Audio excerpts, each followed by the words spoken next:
Bonjour, alors dans cette vidéo, on va aborder un sujet purement entrepreneurial. On va parler ici de trouver sa voie entrepreneuriale, trouver son idée d'entreprise ou d'activité indépendante.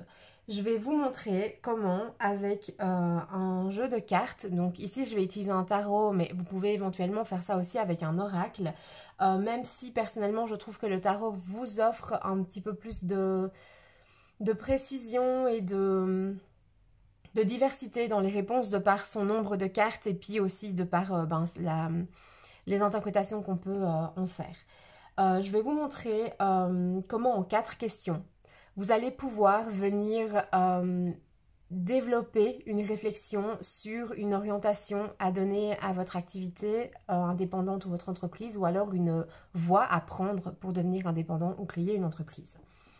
À qui s'adresse cette vidéo plus particulièrement? Eh bien, soit aux personnes qui sont déjà en activité indépendante ou chefs d'entreprise, mais qui sentent à un certain moment qu'ils ne sont plus alignés, que cette activité ne les nourrit plus, ne les satisfait plus. Là, vous allez pouvoir vous poser ces questions pour soit venir un petit peu remettre sur les rails l'activité, ou soit carrément faire une reconversion dans votre activité. Et la deuxième tranche de personnes à qui ces questions peuvent s'adresser, c'est vraiment des personnes qui souhaitent créer une entreprise, qui souhaitent devenir indépendants, mais qui n'arrivent pas à mettre le doigt sur le type d'activité, le type de produit ou le type de service à créer. Donc voilà un petit peu pour la présentation de cette vidéo. Je vais vous montrer maintenant concrètement les questions à poser et comment est-ce que ça va pouvoir vous aider à créer une réflexion. Alors tout d'abord, les cartes de tarot que vous allez tirer ne vont peut-être pas, ça va fortement vous orienter sur les réponses, voire même parfois vous donner la réponse, mais le but ici est plutôt de vous orienter sur une réflexion, sur nourrir une réflexion ou vous donner une piste de réflexion. Et puis l'idée sera, à partir de cette carte, de vraiment réfléchir par vous-même à ce que ça vous fait ressentir et à ce que ça développe chez vous en termes d'intuition et de réflexion. Pourquoi j'utilise personnellement le tarot pour répondre à ce genre de questions? Et c'est un petit peu la base de toute mon activité, d'accompagner les indépendants et les entrepreneurs avec des outils ésotériques et avec en alliant ça à un mentorat plus classique. C'est parce que justement les questions que je vais vous poser, que je vais vous donner, c'est très difficile de vous mettre devant un journal et d'écrire en fait qu'est-ce que je veux. C'est quoi qui me fait le plus plaisir? Qu'est-ce que je pourrais faire si j'étais sûre que je n'allais jamais échouer? C'est hyper difficile de vous mettre devant un journal et d'écrire en fait et de développer vos réponses, parce qu'il y a toujours le mental qui vient s'en mêler, il y a toujours des blocages, des doutes, des comparaisons qui viennent s'en mêler. Et l'avantage de poser ces questions-là aux cartes avant tout, c'est que les cartes, elles vont venir être un reflet de ce que vous avez au fond de vous, de ce que vous ressentez, sans être filtrées par les blocages, les réflexions, les comparaisons qui pourraient venir complètement discréditer en fait les idées que vous avez. Donc voilà, ceci dit, on y va. Alors, première question que vous pouvez poser à vos cartes pour trouver une voie, une direction à donner à une activité indépendante ou à une entreprise, c'est: qu'est-ce qui me provoque le plus d'enthousiasme? L'idée dans cette question, c'est de venir vous trouver qu'est-ce qui vous donne le plus de plaisir, quel type d'activité vous donne le plus de plaisir et vous motive. En vous posant cette question, vous allez trouver qu'est-ce qui vous fait sortir de l'inaction, de l'apathie, qu'est-ce qui vous motive et qu'est-ce qui vous donne envie finalement de passer à l'action. L'idée est de vraiment trouver une motivation ici. Alors voilà, comment concrètement vous faites? Eh bien, vous prenez vos cartes. J'utilise personnellement ici le Lumina Tarot. Alors vous avez les tranches noires parce que je les ai moi-même teintes en noir, mais de base les tranches sont neutres. Je vous mettrai toutes les références du jeu de toute façon en barre d'infos, et je vous mettrai également aussi le livre et la vidéo qui m'ont inspiré ces questions, parce que j'aime beaucoup créer des tirages en me basant sur mes lectures ou sur les vidéos qui m'ont inspiré. Voilà, hop, on a une carte qui saute. Donc qu'est-ce qui me provoque le plus d'enthousiasme? On tire ici la carte de l'ermite. Alors voilà, moi je vous donne un exemple, hein, comme ça vous pouvez voir concrètement comment est-ce qu'on peut venir avoir une réflexion sur cette carte. Donc l'ermite, c'est une arcane majeure, ok? Avec l'ermite, on va venir nous parler de prendre du recul sur des choses, de réfléchir à certaines choses, et on peut au niveau professionnel vraiment venir l'interpréter aussi du point de vue du développement personnel,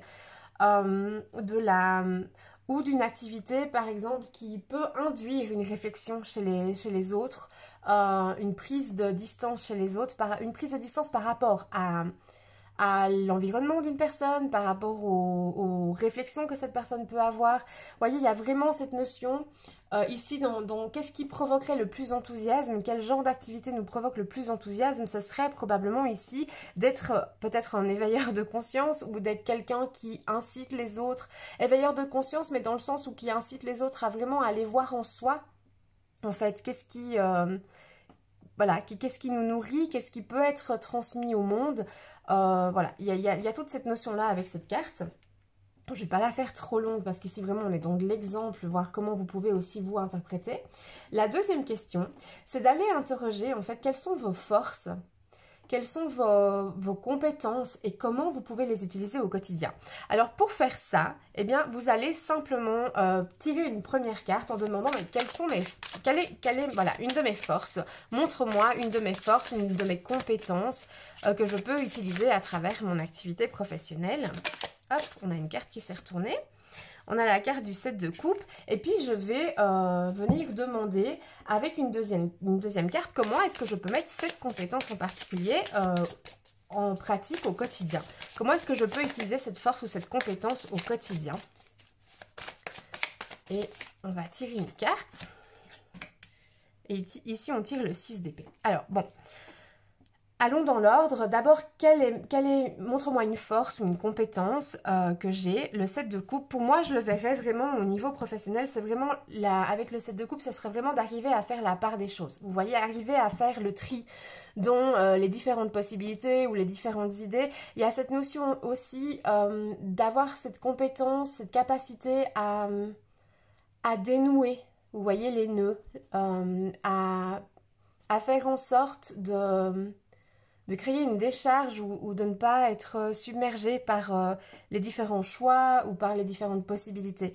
Il y a vraiment cette notion au niveau de la force de justement pouvoir aller voir là où d'autres se sentent confus et se sentent dans le flou, pas objectifs, dans l'hésitation.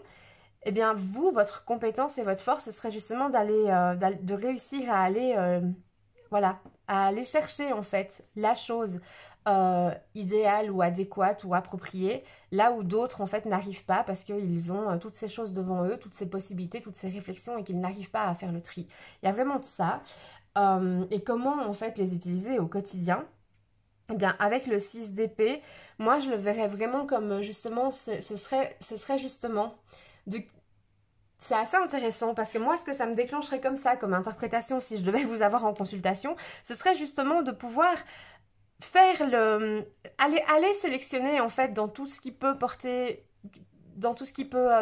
à confusion, qui empêche une personne d'être objective ou de faire un choix. C'est d'aller vraiment mettre le doigt sur le truc et d'aider la personne en fait à prendre cette chose en particulier que vous arrivez à déterminer et à s'éloigner en fait du reste qui ne lui sert pas, à pouvoir créer une voie en fait vers ça. C'est assez intéressant, c'est un petit peu ce que ça me déclenche comme ça. Ensuite, vous pouvez bien évidemment aller chercher d'autres forces, d'autres compétences et d'autres façons de mettre ces compétences au quotidien. Donc vous retirez en fait à chaque fois une carte pour la force ou la compétence et une carte sur la façon de mettre en pratique au quotidien. Donc voilà, là je le fais qu'une seule fois pour ne pas rendre la vidéo trop longue. Une troisième question que vous pouvez vous poser, c'est justement par rapport à votre habilité unique. Donc là, vous venez d'interroger vos forces et vos compétences et voir comment vous pouvez les mettre en pratique au quotidien.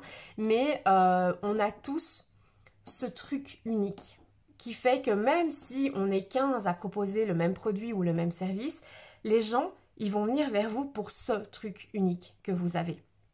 Ça peut être un trait de personnalité, ça peut être une façon de communiquer, ça peut être un produit en particulier, ça peut être une compétence en particulier que vous avez. Et c'est intéressant pour vraiment venir orienter une activité professionnelle, de venir questionner les cartes sur c'est quoi mon habilité unique. En fait, qu'est-ce qui fait que je suis unique, qu'est-ce qui me rend unique dans mon activité professionnelle. Donc allons poser cette question. Hop, voilà, qu'est-ce qui me rend unique dans mon activité professionnelle. On a le 7 d'épée. Alors, c'est très rigolo parce que, personnellement, au niveau professionnel, en tirage, le 7 d'épée, je l'associe énormément au syndrome de l'imposteur. Vous voyez? Dans le sens où, avec le 7 d'épée, dans une interprétation classique, on peut venir nous parler de mensonges, de trahison, de quelque chose qui est substitué à quelqu'un, qui est volé à quelqu'un. Voilà, on peut venir nous parler de tout ça. Mais en entrepreneuriat, bien sûr que les interprétations classiques peuvent rentrer en ligne de compte, mais je l'assimile aussi énormément au syndrome de l'imposteur, donc à ces blocages qui peuvent intervenir chez une personne indépendante ou un entrepreneur, où on finit par se dire, mais qui suis-je pour vendre ce service ou pour faire ces thérapies, je suis pas assez bien formée, il y en a d'autres qui sont mieux formés. Enfin voilà, vous voyez vraiment cette notion en fait que finalement, on vole les gens en fait en leur prenant leur argent pour quelque chose finalement pour lesquels on n'est pas assez formé ou assez compétent. Voilà, c'est un petit peu toute la base du syndrome de l'imposteur. Donc c'est assez intéressant de voir quand je pose la question, donc quelle est mon habilité unique, de tomber sur ça. Peut-être qu'à travers cette carte, ce qu'on essaye de nous dire, c'est que l'habilité unique dans cet exemple ici, ce serait de se dire j'ai cette habilité justement à bosser sur le syndrome de l'imposteur, à aider les gens à se sentir compétents et à prendre leur pouvoir et leur position par rapport à l'activité qu'ils ont, ou par rapport justement aux forces et compétences qu'ils ont et à la façon de les mettre en pratique au quotidien. C'est assez intéressant parce qu'il y a des personnes qui vont aider des entrepreneurs et des personnes indépendantes à mettre en pratique au quotidien les forces et les compétences qu'ils ont par exemple la communication, par le marketing, par la création de produits et d'offres. Peut-être que vous, voilà, à travers cet exemple, peut-être que la personne qui tirerait ces cartes aurait la compétence justement de venir travailler plus sur le côté intérieur et sur les blocages intérieurs. C'est assez rigolo parce que c'est moi qui tire les cartes, donc forcément en fait j'ai l'impression que ça me parle directement, mais ouais, c'est très intéressant comme réponse. Et donc vous voyez comment en fait, en racontant en fait une histoire, en créant un lien entre toutes les cartes que vous tirez, vous allez pouvoir en fait vraiment obtenir un fil conducteur pour votre réflexion. Alors je vous conseille pas de vous arrêter aux cartes que vous tirez là, mais après, peut-être pas. Alors personnellement, je déteste faire du journaling, écrire et tout ça parce que voilà, je trouve pas ça me fait mal à la main. Je vais jamais relire mes notes. Enfin voilà. Mais moi, je suis plutôt à prendre mon téléphone et à me faire un vocal en fait pour pouvoir réécouter après. Mais peu importe en fait comment vous faites, que ce soit par écrit, par vocal ou même en prenant un moment vous pour réfléchir, de venir réfléchir à tout ce que ça déclenche chez vous, à ce chemin en fait que vous pouvez prendre au niveau réflexion en suivant ce que les cartes vous donnent comme message. Ensuite, on arrive à la dernière question qui est que ferais-tu s'il n'y avait aucune probabilité d'échouer? Elle est très intéressante cette question, et pourquoi j'aimerais que vous la posiez avec les cartes, c'est parce que quand on réfléchit simplement, juste réfléchir ou même écrire et c'est une question qui revient énormément en coaching entrepreneurial, que ferais-tu si tu savais qu'il n'y avait aucune chance de rater, s'il n'y avait aucune probabilité de rater? Quand vous allez y réfléchir, vous allez, mais à coup sûr, discréditer les idées qui vous viennent. Parce que vous allez vous dire, mais non, c'est un domaine trop compétitif, ou mais non, ça reviendrait beaucoup trop cher, oh mais non, qu'est-ce que ma famille va dire de moi, oh mais non, je suis pas assez formée, ou il faudrait que je me forme, ça durerait trop longtemps. Voilà, votre mental va prendre systématiquement le dessus pour vous empêcher en fait de sortir de votre zone de confort et d'évoluer. Vous voyez? Et donc, l'idée de poser cette question-là aux cartes, l'avantage de poser cette question-là aux cartes, c'est qu'en fait, les cartes, elles vont venir refléter ce que vous avez en vous, mais sans de nouveau être filtrées par tous les blocages mentaux que vous pourriez vous développer en vous posant la question. Donc, allons-y, dans cet exemple, que ferais-tu si tu savais qu'il n'y avait aucune possibilité d'échouer? Et là, ça va vraiment venir vous orienter sur une activité en particulier. Alors, on a, que ferais-tu si tu savais qu'il n'y a aucune probabilité d'échouer? Le cavalier de pentacle, enfin de denier. C'est assez intéressant parce qu'avec le cavalier de pentacle, donc de denier, on a une notion de persévérance, on a la notion de quelque chose qui n'est pas forcément prêt à l'emploi, prêt à l'action, prêt à partir, vous voyez, qui est en bonne voie, mais qui va demander qu'on avance un peu plus lentement. Vous voyez, c'est pas forcément une carte qui est ultra rapide par rapport à d'autres cavaliers du tarot. Donc, ici, avec la question que ferais-tu si tu savais qu'il n'y a aucune probabilité d'échouer, ça vient probablement nous parler de déjà de prendre son temps. Probablement que si, à travers cet exemple, probablement que si on savait qu'il n'y a aucune chance d'échouer, probablement qu'on ne se mettrait pas dans l'urgence. Souvent, en tout cas, c'est quelque chose que je revois assez souvent chez mes clients en consultation et en mentorat, c'est que il y a cette espèce d'urgence à commencer à gagner de l'argent avec son activité. Parce qu'on doit vivre, on doit manger, on doit se loger, on doit payer les études de nos enfants. Voilà, bon, il y a diverses raisons qui font qu'on peut se retrouver dans l'urgence de gagner de l'argent. Mais voilà, c'est quelque chose ici justement qui peut, bon, à travers aussi la question que ferais-tu s'il n'y avait aucune possibilité d'échouer, il y a aussi probablement cette notion, que ferais-tu si tu savais que tu es complètement en sécurité? On s'entend.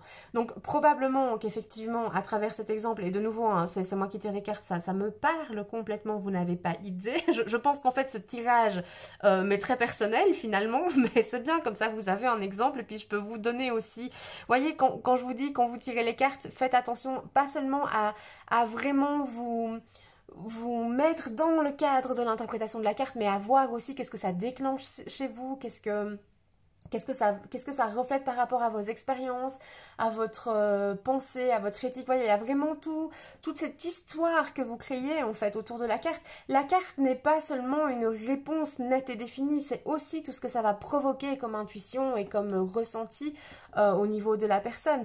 Quand c'est vous qui vous tirez les cartes pour vous-même, évidemment que vous faites attention à ce que ça déclenche chez vous. Quand c'est une autre personne qui tire les cartes, c'est vrai que typiquement quand je tire les cartes pour mes clients, c'est vrai que je vais déjà aller chercher moi ce que ça me provoque dans mon intuition et dans les messages que je peux recevoir, mais après je questionne de toute façon toujours mon client sur mais qu'est-ce que ça vous fait sentir cette carte, et il y a vraiment voilà, cette collaboration qui se met en place. Et donc avec le cavalier de denier, personnellement ce que ça vient me dire, c'est que si je savais dans cet exemple qu'il n'y a aucune chance d'échouer, que je suis complètement en sécurité par rapport à ce que je suis en train de mettre en place, déjà je prendrais mon temps, je ne serais pas dans l'urgence, et vraiment vous n'avez pas idée à quel point ça me parle. Voilà, je ferais les choses de manière peut-être plus en étudiant correctement chaque étape, en ne me précipitant pas pour mettre en place les choses. Voilà, il y a cette notion vraiment de... C'est pas vraiment une lenteur, ok, mais c'est une question de prendre son temps, de ne pas prendre de risques, de bien réfléchir en fait chaque étape. Et il y a aussi cette notion à travers peut-être le service ou le produit à mettre en place que Moi, quand je vois cette carte comme ça en entrepreneuriat, je ne vois pas l'idée d'un produit physique ou d'un produit fini directement destiné à la consommation. Vous voyez, je vois plutôt, à travers le cavalier de denier, on serait plutôt dans un accompagnement sur du long terme, par exemple. Ou sur, effectivement, si je reprends mon exemple, sur des, je vous propose autant des mentorats de 12 mois que des consultations d'1 heure. Et donc effectivement, même avec une consultation d'1 heure, finalement, on va pas arriver avec une solution toute faite et toute déterminée, et puis que votre vie, elle va changer, ou que même que votre produit et votre offre va être construit en 1 heure. On a les éléments, on a le plan d'action à réaliser, on a la ligne directrice, mais après, vous avez quand même un travail à faire derrière, de réflexion et de mise en action. Vous avez une offre à créer, vous avez un produit à fabriquer. Voilà, il y a toute cette notion de mise en action. Et donc ici, ça nous vient vraiment aussi nous parler du coup d'un produit qui n'est pas fini, d'un produit qui va servir à avancer. Vous voyez, donc on peut parler d'un accompagnement ou on peut parler d'un produit qui va d'une matière première, par exemple. Vous voyez, il y a vraiment toute cette notion. Et c'est ça qui est assez intéressant avec le tarot, c'est que vous allez vraiment pouvoir développer en fait la signification de la carte. Donc voilà un petit peu pour ces 4 questions. Alors, vous pouvez tout à fait faire ce tirage par vous-même et si vous, voilà, vous préférez que je vous le fasse, eh bien n'hésitez pas à aller en barre d'infos. Vous avez tous les liens de réservation, le site internet. Je fais des consultations de 1 heure pour les indépendants et les entrepreneurs, ainsi que des mentorats de 12 mois. Et vous avez la possibilité de prendre un rendez-vous découverte, bien entendu sans engagement, pour un petit peu... discuter ensemble pendant 45 minutes de vos projets et de notre compatibilité. Surtout, c'est très important pour moi que vous puissiez me rencontrer avant, histoire de voir si je peux vous convenir pour un travail de 12 mois, donc sur le long terme. Voilà pour cette vidéo. Alors, j'espère qu'elle vous sera utile. Personnellement, c'est le genre de tirage que j'aime beaucoup, que j'ai beaucoup fait à l'époque, enfin à chaque fois que j'ai créé une nouvelle entreprise et que je fais encore, comme je vous le disais, régulièrement pour un petit peu quand je sens qu'il y a quelque chose voilà, qui me bloque, qui me motive moins, que je sens que mon activité indépendante, elle me nourrit plus autant, ça me permet de venir un petit peu réajuster le tir et me sentir finalement plus nourrie dans mon activité d'indépendante. Voilà, alors en attendant la prochaine vidéo, je vous dis à bientôt.